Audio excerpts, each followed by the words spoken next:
En fait, EDF monte chaque année une vingtaine de projets européens dans le cadre du programme Horizon 2020. Et nous avons ressenti le besoin d'avoir accès aux projets qu'on pouvait considérer comme précurseurs de ceux auxquels on voulait répondre. La plateforme Kailan nous a permis d'accéder facilement à des projets qui ont répondu à des appels qui ressemblaient à ceux qui nous intéressaient. Notre objectif était extrêmement simple. Il s'agissait de donner à tous les collaborateurs du bureau de Bruxelles, voire à certains chefs de projet à Paris, un outil à la fois simple et efficace leur permettant d'identifier des projets ayant répondu à des appels à projets voisins de ceux que nous visons.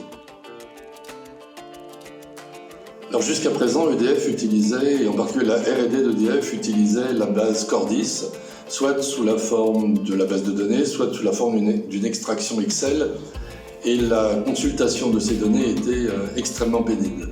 Et donc la plateforme Kailan nous a permis de simplifier et de rendre plus efficace la consultation des données fournies par cette base Cordis. Kailan, c'est simple, facile à utiliser et bon marché. Ce qu'apporte Kailan à EDF, c'est l'extrême simplicité de l'accès à la base Cordis, voire à d'autres bases maintenant, à la base des projets régionaux, voire à la base des projets LIFE. Donc c'est l'extraordinaire simplicité et l'ergonomie de l'interface qui nous intéresse le plus.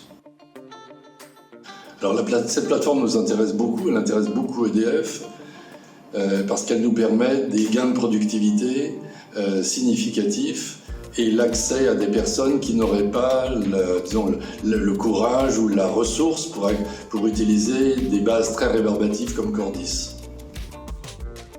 Bien sûr, EDF va continuer à utiliser cet outil et non seulement va continuer à l'utiliser, mais on va très probablement étendre l'usage de cet outil à d'autres entités que le centre de recherche d'EDF.